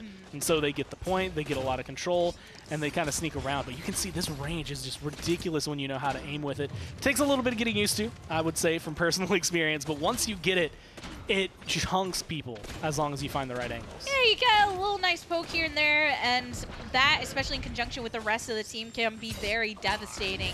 And then, because you're frontliner, you can get down into the nitty-gritty in the way that he is. Renegades picking up a couple in that interaction. 45 seconds to go in this push. Nara running into some trouble, actually getting locked down within this corridor, not having the cooldowns needed, so Vayne taken out. And just being able to do something that I think Ashe does best, which mainly is deal with Maeve. I think she has a better chance, even without her explosive shots. It's a very good way to kind of help make sure that Maeve doesn't have the same performance, but you can kind of keep them locked down, ClickU being a big part of that. Ricotta, I think, is the big key for Splyce to try and open up this door one more time, try to get back to the payload. 15 seconds, so they have to get on it now. Almost all ultimates, if they do want to use any of them, we're in those final 10 seconds. Ricotta adjusting by taking to a high angle, but that's the difficulty of this push. There's so many twists and turns of the payload that you can only keep this angle for so long before it loses value. And instead, Hero gets the kill onto Splyce member, and Renegades defend. That was really good movement, and I want to say just everything that kind of came down from the members of Renegades there, because you could see Ricotta actually trying to do kind of what he did here, where he followed up with a lot of shots, but at the angle he was, there were pillars, there were walls, there were corners, and then eventually it was just, there's a shield that really stops the damage, stops him from finding the kills. And even just one pick right there could have potentially gotten something rolling, at least move Vayne in, but unfortunately not going to be working that way, especially when you give Moonchopper that room, which is exactly what the team did. Look at all that rejuvenate for Renegades as well. Moonchopper, ClickU, and Hero all trying to keep themselves alive with the help of Viral. And honestly, I mean, deep breath, I think, is the big thing. Kind of helping a lot of that. You see, I think, the damage reduction. ClickU didn't have a lot of it, but I know Barrick's got a little bit, at least in terms of shielding. You could see some in the buck there. With Rejuvenate, all of a sudden you're not taking any damage right there through time and space, not going to connect, and you lock Ozone down in the corner. Ult from both sides of this, and Splyce is the only one to lose somebody so far, and Aspect wanting to pick up the pieces, try to top off everybody the best that you can, because Shadow fell really low after getting hit by that Dread. Didn't even realize it. I mean, that was Midnight, that was Seismic Crash, and Through Time and Space. All three of those got dropped, and they didn't find anything off of it. You get Dread Serpent, and you get Scout on the other side, and now you're starting to pick up some kills, but Ozone maybe not in the best position. One more shot, one more kill. Moonchopper finding that one, and this is the presence Renegades need. They just need to stand on the point. They're already at 45%. Spite using, there's a Dome Shield actually kind of adjacent to the objective, with the wall coming up from Anar to try and blockade just a tad. Shadow ended up picking up one onto Moonchopper, but the 60% is still climbing through Renegades. Here's your Assert Dominance on the sideline. Ricotta one shot away and does go down. So ClickU is ready to rotate onto Vayne, but Vayne is one tanky mama, and he ain't going nowhere. Throws the shield to the side, immediately turns focus where he needs to. Shadow going to be the one kind of locked in the corner, no healing. Billow, though, going to keep him alive and out of there. Vayne, once again, in the firing line, and here come the blasts. One by one, him and Moonchopper just trying to lock him down, but there's not a lot of damage on the side of Renegades to displace the Sonara. And if I recall correctly, Vayne, I think, is on Rejuvenate 3 right now, so the fact that anytime healing is available from Jen is just soaking it all up. So these shots that Vayne is taking are getting completely negated. Shadow gets a kill onto Hero, still kind of locked down, but again, a lot of survivability on the Zen. Another Through Time and Space for the second time this round, but again, not connecting on anything. Seismic Crash is back and does find ClickU. but not going to buy a lot. Only for a moment's time. Vayne finally gets displaced by the Dread Serpent from behind, but Shadow picks up a couple kills. Moonchopper ready to throw it on back, and ClickU, he's still rotating, looking for some targets of his own, wants to protect this objective as much as possible, but gets targeted by the Spite, and because of that, unable to secure, and Splyce grab the point. Depending on how this push goes, I want to say it's actually beneficial for them, maybe if it doesn't go all the way in, just to have a little bit of comeback mechanic, but they are in this area where a push right now would make them get a lot of momentum, kind of help shut down Renegades, and maybe get them feeling comfortable. And Rakata is the one, I think, who's feeling the most comfortable. These shots are very consistent, a lot of damage, and when you can pincer them between a Zen and a Strix, that's a lot of damage you just don't know how to deal with. And I really liked the way that Zen played that in that last bit of the fight, where using your ultimate in a way that's, you know, I don't really care if I actually kill or not. If I do, great. Yeah. It's really just to secure as much as possible for this objective. I'm going to hold you in place. That's all that matters. Whether you get killed, whether I get killed. I want to hug you. As long as you are right here and you're kind of stuck right here, I'm a bear trap, but I'm alive. Like, I'm just a living bear trap. Pretty much. About a minute and a half to go. Some fighting for the top of this damage, and it shows Rakata early on, it was a little questionable, some of the shots, but seemed to get into a bit of a groove that has really helped secure a lot of these picks that have allowed Splyce to move aggressively. And Splyce, with the way things have been going, can now afford a little bit more in terms of items on their side, just because they've captured 2 points, so they have a little bit, I think, you know, when you look at the rejuvenates, that's going to make a big difference for the Inara. When you look at some of the smaller details that come through with the game, Renegades are going to be falling behind a little bit there, but with the way they're playing, as long as they can pick up kills, and again, just singling one member out at a time, take off Shadow, take out Rakata, then take out Ozone, you set yourself up for a good defense. And we just witnessed some of that distance that makes Ashe kind of devastating from certain angles, where if you have a target that's already getting damage from one of your DPS players and then Ashe is from a completely different angle, just kind of aggravating from the side, then it can be pretty deadly. So now, because of that, Splyce are still on the regression. We're in the last 30 seconds before overtime, and even though most ultimates are up last time around, we saw everyone hold on to them. And I think this is a good angle and a good spot to be held from Renegades, the way they're kind of pushed up a little bit, but still in the point where they can just, again, backflip right into the payload if they need to, make sure that things won't entirely go away from them in terms of control. But with Shadow there, you have to get rid of the Zen. He's just been so survivable. Viral is actually keeping a nice angle to try and get as much reach with his healing as possible. Moonchopper taking some heavy hits, though, right in the face. Instead, Rakata, unable to land everything he needed, gets punished for it, while Moonchopper, he's still being graceful. He's getting a kill onto a frontliner, onto a DPS, and that's actually kind of a delayed triple, actually. And there's your defense from Renegades. I like the play we're seeing from this Buck play. Keeping it up 3-2. Moonchopper, again, looking really solid. Looked solid. I think every time he's played, one of those members, I would say, or players, that kind of snuck in, and everyone's like, okay, what do you got? And then he showed up, and everyone's like, okay, we see what you got. Unfortunately, I want to say it's not necessarily been barred by bad teams. I think, actually, last split, the Splyce roster looked really good. It was just certain moments, and when you go up against a full 5-man coordinated opponent, it's a lot more difficult. When you're in this scenario right now, Moonchopper is shining because he has the backup from the rest of his team. And we know that Moonchopper was upset by their performance during the last split. He had mentioned it, wanting, I mean, any team, you're a pro player, right? You want to win. Nobody comes into this and says, I want to lose. I like being here. I don't mind losing. Right, exactly. So, of course, then when you have an opportunity to come onto this roster, you want to prove yourself and say, let's make this a winning team. As long as you can keep going, that's exactly what you want. And he's got his chance now on a different team. And so far it's been going well. This is definitely not the start Renegades would want. He's on one side looking for a Strix and not really finding anything. That Buck Wild did not find a lot, but Rakata, where are you looking at, man? He's right behind you. Oh, no! He didn't look around in time, and now Moonchopper with one under his belt ends up just tumbling to his death, but still got a lot of value before he did that. I mean, 72% right now. ClickU essentially has to live on this point if he wants to stop it. Assert Dominance is going to keep him alive for a little bit, but he's not getting a lot of healing right now. He's going to get Void Gripped, a lot of anti-heal coming through. Finally going to sneak around a corner, but it's not enough to save his life. But just in time for here to rotate in. He actually gets chunked down quite a bit and has to find some safety. But low-key, even though he got those 2 kills under his belt, Splyce, they capture another one, so it's 3-3. And this is actually the best time to get in. I mean, they've been capturing this point. Even though they haven't gotten a push yet, now they can start riding that momentum. They're getting a lot of kills. Even though Viral takes out Ricotta there, Vayne is still around. Vayne is still pushing. Vayne is still getting some momentum build up for the team. And as long as they can ride that, the further they ride that, the more likely it is they get this. And it's a 4-3. It's dangerously close, but they still tie up the set.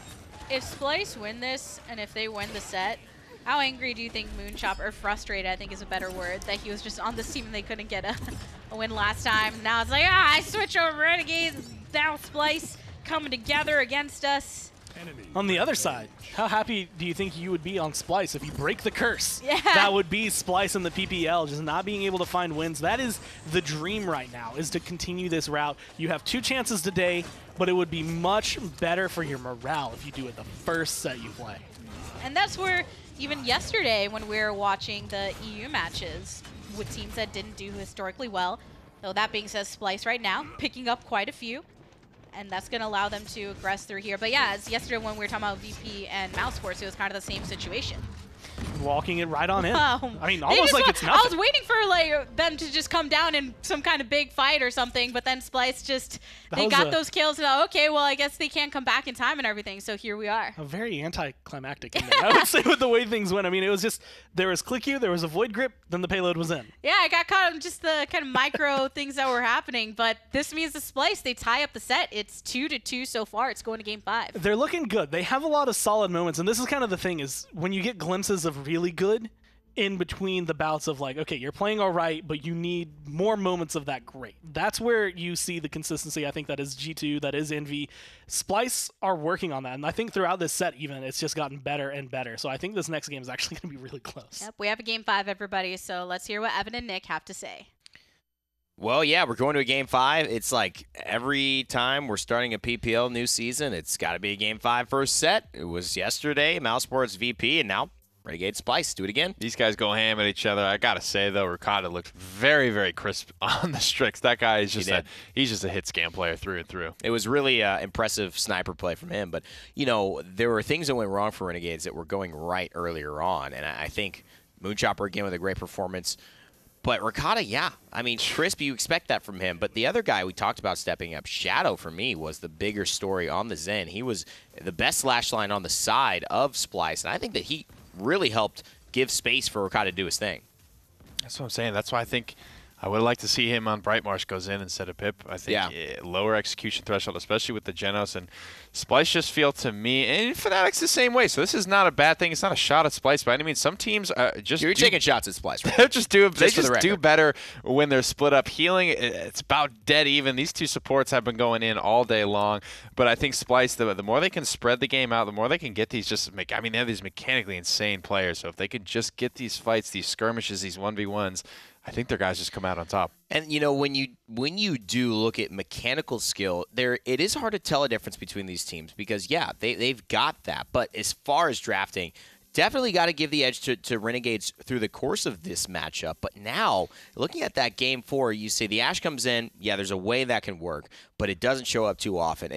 Click leads damage by about 3,000 at the start of round 1, and then after that, can't replicate that round again. Uses his ultimate at the start of maps very, very early in those rounds. Doesn't have him for the end when things get really toasty and Inara's back on the point. I think it was just a great idea, but really lacking on the execution this time around. They take a risk. I think, Shadow takes a risk by going on the Pip. I think Kliku takes a risk on going the Ashe instead of the Fernando. I think it's all about week 1. That's what it is. It's figuring it out, what's going to work, as well as, maybe they do take those risks. Maybe they are the guys that find, okay, Ashe is actually working very well, and we're going to benefit from that for our first couple of games here before people start to catch up. Yeah, I mean, I think it was just more target prioritization. As we head into Game 5, you don't have chances to look back and say, oh, here's what we should do next time. It's honestly about what happens now. One game that will decide this set, best of 5 starting off our North American PPL. It is split 1, and it's Serpent Beach.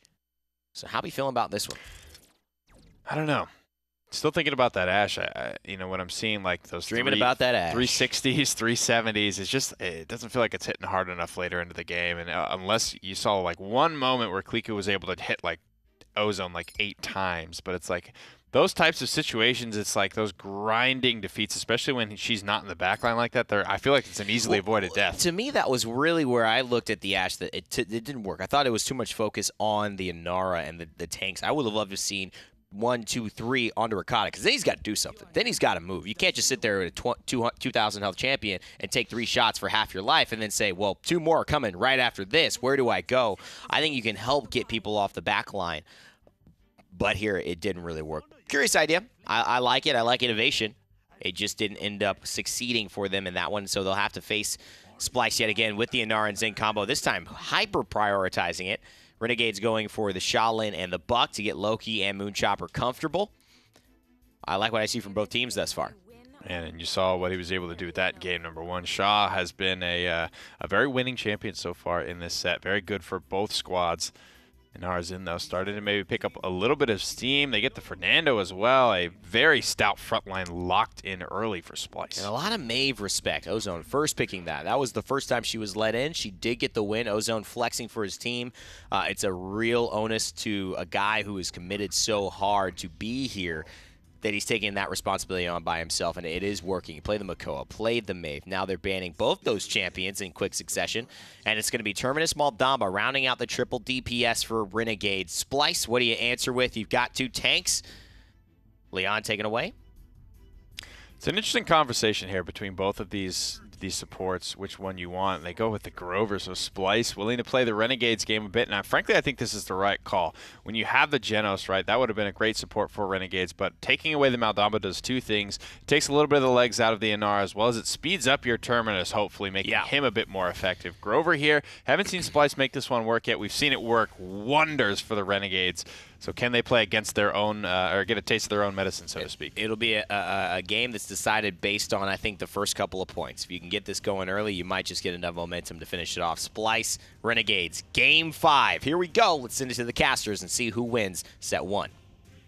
Splyce is 1 game away from getting their first potential set victory in the PPL. But they've been in this position before, even if it wasn't in the same nature. Yeah, I wasn't back and forth as much as it was win-win, lose-lose-lose.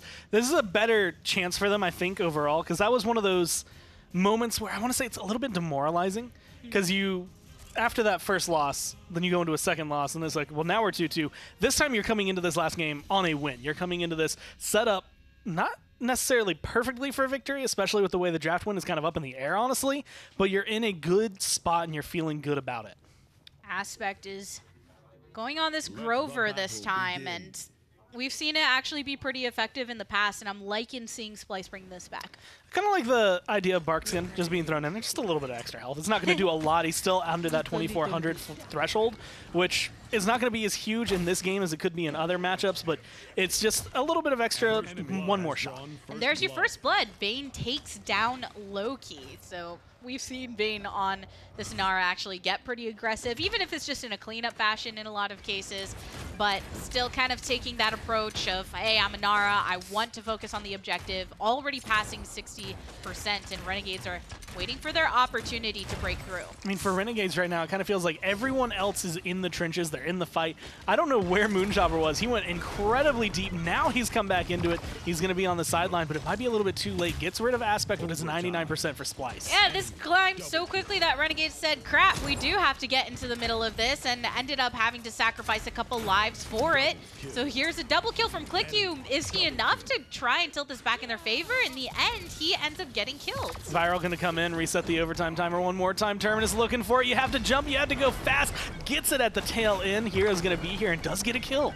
Maybe with Moonchopper actually hopping on down on the opposite end. Can they collaborate to actually collapse upon Splyce? This overtime's getting quicker and quicker, but Moonchopper once again gets taken down, and this wall has been completely blocking that access point the entire time. If Renegades had not only been able to win that fight, but then turned around and actually gotten that point, that would have been bonkers. Like, that would have just been ridiculous to have happen, just with the way things are going. I mean, 99% for Splyce. And it almost seemed as though Renegades didn't know the objective was there for a while. They were fighting on the back foot during that entire fight because they were forced to get into it. At one point, you have to stop that percentage, start some overtime, and then you're just sending everybody into their death and you're not giving yourself a full 5 fight. But nonetheless, actually Immortal being used from Nando. Splyce are getting really aggressive on that push. They used Whirlwind just moments ago, but they're losing members because of it. Unfortunately, it seemed like the push didn't quite go the way they wanted it to. A nice shot coming down from Moonchopper right there to be able to get that last hit. And that's going to cause Splyce to fall back, retreat, regroup, and figure out how they want to approach this. And with a lot of ults being burned, there's kind of two ways to look at it. You have plenty of time to charge those ults back, but you don't have that in your toolkit to get this payload moving again. And you still have a whole minute and 20 seconds to go, but Renegades, they've got a lot of utility under their belt as well. Looks like Shadow wants to take to the high ground. He recognizes the fact that Loki is just chilling on the opposite side, waiting for those vantage points to line up, and Click You as well. Click You and Loki are probably the two that you need to get rid of the most, and with the way things are going, they're going to be a bigger threat. But there's a lot better uses for these rockets. Moonchopper going to be one of them. Click You in a dangerous position. Loki as well. One shot going to be able to find that. That damage immunity from Click You is the only thing that saves him right there, and some nice healing keeps him in the fight. And luckily for Shadow, able to dodge out of any damage in that situation. Ready to rocket on down, and here's a reanimate from Terminus. Comes back into the fight, but yeah, see you later, nerds! Double kill onto Click You, and Fire will make that a triple kill as he finds another one. That's a team wipe. And with that, Splyce can make this a 2-0 so far. I mean, now we have to go back to what the desk had said. They said first couple points, you really ride that momentum. This could end up being Splyce breaking their curse. And this could be, again, putting Renegades in a position where they have the comeback mechanic. That's the big question. That was a really strong, I want to say, fight back. Both times. You have one big swing in from Hero coming in, trying to do whatever he can. Moonchopper jumps in there. But that's 7, 2, and 7, and 5, 1, and 8. Ozone right now and Shadow are doing immense work for their team in terms of space and in terms of reliability. Vayne, all he has to do is stand on the point. They've got everything else on lock. I like it. I like it. And right there on the push, I would say about 50% through when they made that mental decision of, we want to keep going. We're going to use these ultimates to do so. And then Renegades just weren't able to hold up against using the reanimate and then going right into a Dragon Punch and stuff like that. But here we are facing off once again. Hero all in his lonesome on the side. Moonchopper getting right to the back line. Finds himself a Regatta, but he's got a lot of mobility to work with. That shot missing might not be the perfect moment for him, but he's going to be able to turn. Finds Doesn't care too much about Shadow when you can kill someone else. Click You going to be able to help cleaning that up. And that was a completely different fight that time from Renegades. They were actually focused on it. They're on the objective, and they get exactly what they needed to do the first time around. Comeback mechanic available to them. Easy enough to match that 48 and pass it.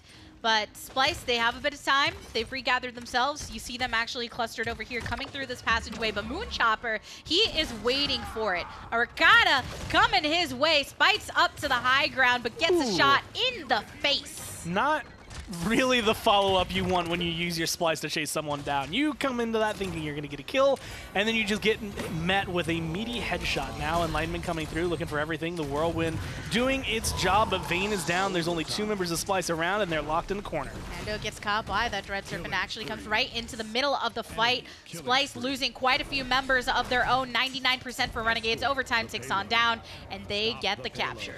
Being able to grab it, start moving forward. This is a very, I want to say, solid look for Renegades, especially after the way that first one went, the way you want that fight to go. A lot more focus on the point, trying to fight around that. Don't just let the Inara sit there and tick up to 99% without anyone touching.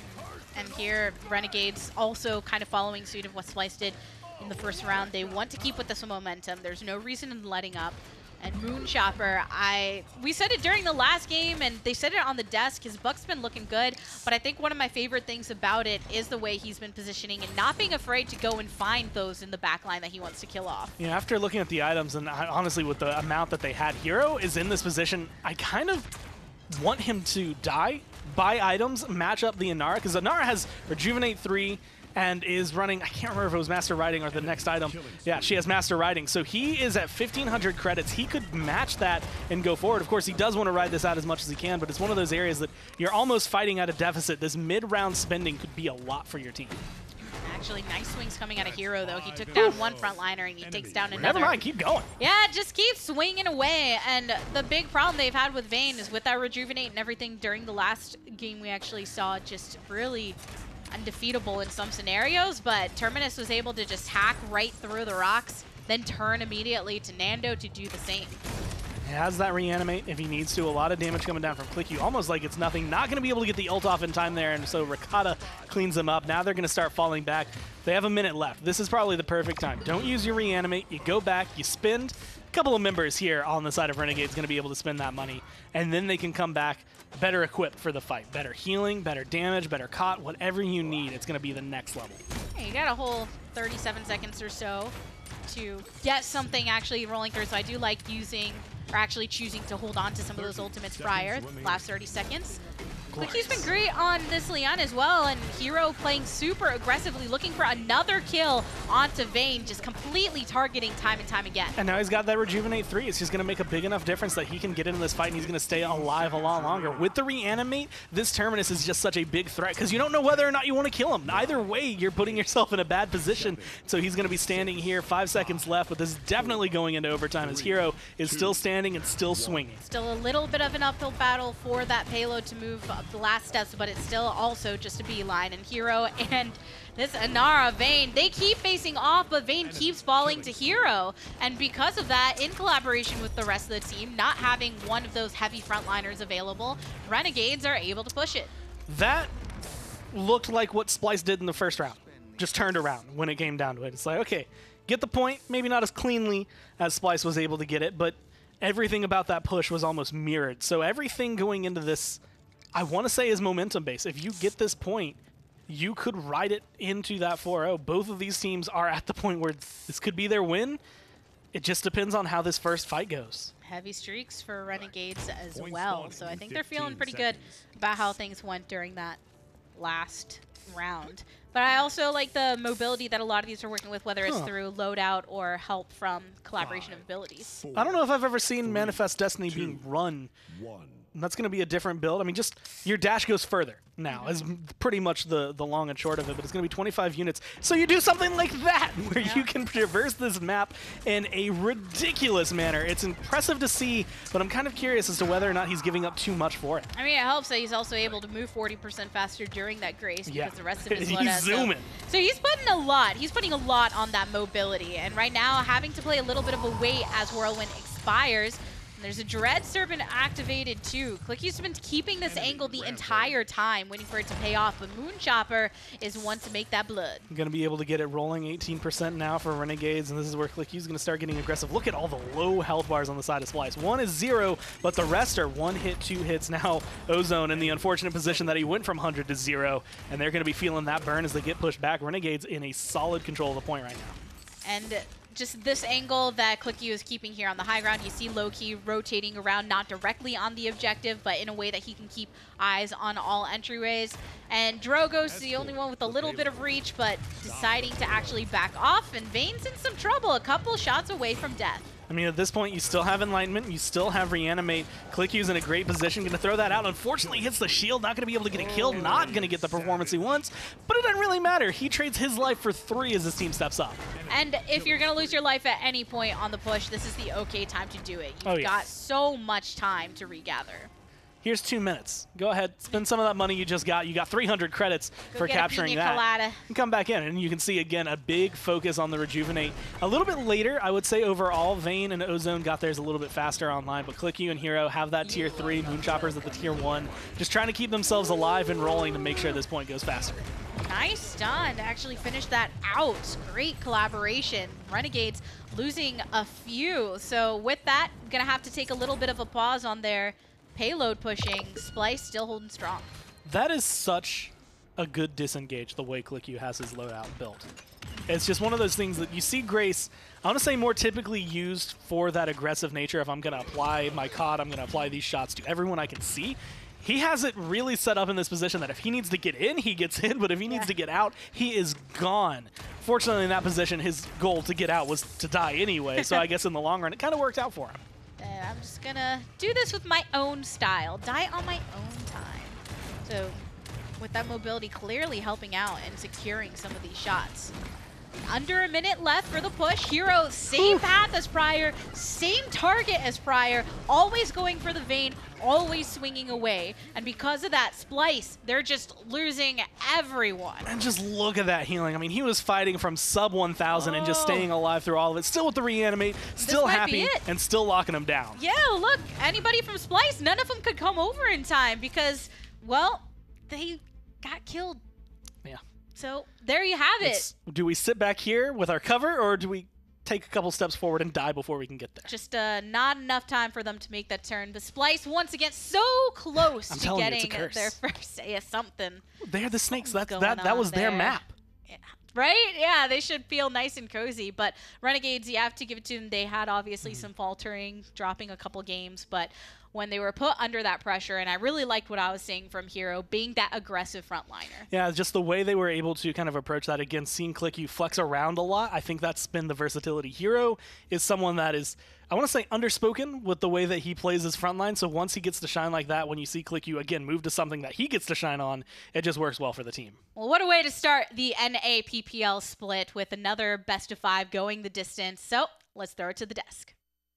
Thanks, guys. Great game. And overall, Renegades, they get the win. Splyce came out strong. First couple points went their way, but it was just as strong of a bounce back. Some fantastic plays from Terminus and Hero combining there with some great new card loadouts as well. Devastation.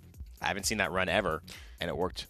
It's not easy to run that, especially by yourself, especially into Inara. But you know, with that start, especially, it's very demoralizing. I think to get crushed in the first round, absolutely decimated. Grover comps move very quickly. I think they're very effective, but they had the right picks to slow it down. Right, they have Leon. They have a lot of spread anti-heal at certain moments, and I think Moonchopper had a very awkward first round that may have led to that crushing defeat. He took a very scenic route. He was kind of chasing Xin. Nothing was really panning out for him. By the time he got back to the fights, it was mostly all over. But the adjustment happened. I think that's what Renegades did by adding Moonchopper and allowing ClickU to have the same flexibility. Talk about that that card. I absolutely love the grace distance on the dash. I'm going to have to try that out.